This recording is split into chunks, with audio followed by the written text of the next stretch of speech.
Bismillahirrahmanirrahim. Today we will study neuromuscular and synaptic transmission. First of all, we will study general characteristics of chemical synapses. An action potential in the presynaptic cell causes depolarization of the presynaptic terminal. As a result of depolarization, calcium enters in the presynaptic terminal, causing release of neurotransmitter into the synaptic cleft.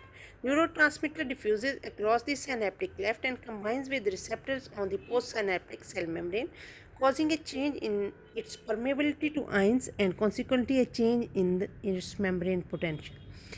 Inhibited neurotransmitters hyperpolarize the postsynaptic membrane, while excitatory neurotransmitters depolarize the postsynaptic membrane.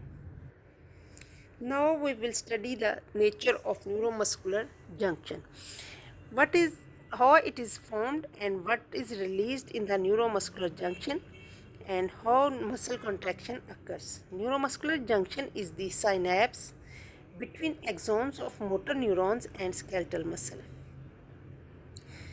Now you must have understood that neuromuscular junction is a synapse between the axons of motor neurons and skeletal muscle. Neurotransmitter released from the presynaptic terminal is acetylcholine, and the postsynaptic membrane contains a nicotinic receptor. Synthesis and storage of acetylcholine in the presynaptic terminal is by a choline acetyl transferase, which catalyzes the formation of acetylcholine from acetyl coenzyme A and choline in the presynaptic terminal. Now you must have understood that how acetylcholine is formed in the presynaptic terminal. It is formed by choline acetyl transferase, which catalyzes the formation of acetylcholine from acetyl-CoA and choline in the presynaptic terminal. Acetylcholine is stored in synaptic vesicles with ATP and proteoglycan for later release. Depolarization of presynaptic terminal and calcium uptake. How action potential occurs? It is action potential is caused by depolarization of presynaptic terminal. Action potentials are conducted down the motor neuron. Depolarization of presynaptic terminal opens calcium channels. When calcium channels are opened, then calcium permeability increases and calcium rushes into the presynaptic terminal down its electrochemical gradient.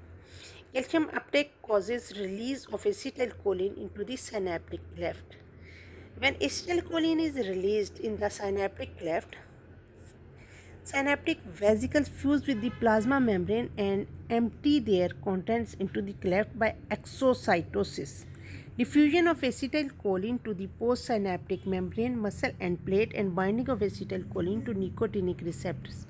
Now, this released acetylcholine binds with nicotinic receptors, and nicotinic acetylcholine receptor is also a sodium and potassium ion channel. Now, binding of acetylcholine to alpha subunit of receptor causes a conformational change that opens the central core of the channel and increases its conductance to sodium and potassium. These are examples of lesion-gated channels. Now, this postsynaptic terminal has lesion-gated channels for sodium and potassium and plate potential in the postsynaptic membrane. Because the channels opened by acetylcholine conduct both sodium and potassium ions, and postsynaptic membrane potential is depolarized to a value halfway between the sodium and potassium equilibrium potentials, approximately 0 millivolt. The contents of one synaptic vesicle, one quantum, produce a miniature end plate potential, the smallest possible end plate potential. Now, depolarization of adjacent muscle membrane to threshold occurs.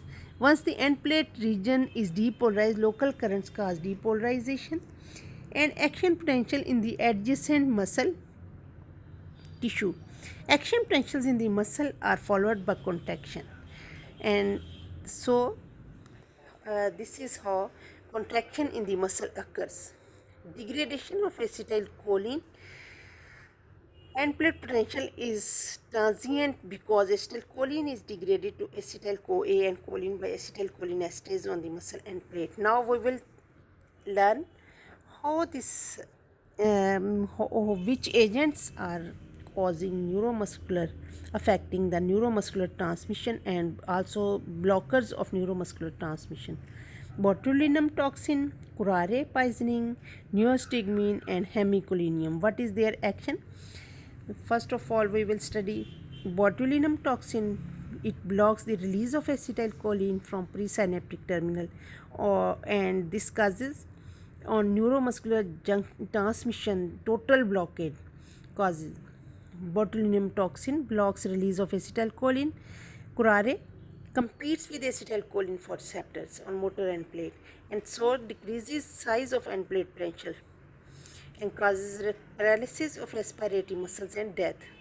Neostigmine causes inhibition of acetylcholinesterase and prolongs and enhances action of acetylcholine at muscle end plate, and hemicolinium blocks reuptake of choline into the presynaptic terminal and depletes acetylcholine stores from presynaptic terminal. One half of choline is taken back into the presynaptic ending by sodium choline co-transport and used to synthesize new acetylcholine. Acetylcholine E inhibitors neostigmine block the degradation of acetylcholine, prolongs its action at the muscle end plate and increase the size of end plate potential. Similarly, hemicolinium blocks choline reuptake and depletes the presynaptic endings of acetylcholine stores. And one disease is very important, myasthenia gravis. It is caused by the presence of antibodies to the acetylcholine receptor. It is characterized by skeletal muscle weakness and fatigability resulting from a reduced number of acetylcholine receptors on the muscle end plate. The size of end plate potential is reduced, therefore it is more difficult to depolarize the muscle membrane to threshold and to produce action potential. Treatment with acetylcholine E inhibitors, that is neostigmine, prevents the degradation of acetylcholine and prolongs the action of acetylcholine at the muscle end plate, partially compensating for the reduced number of receptors.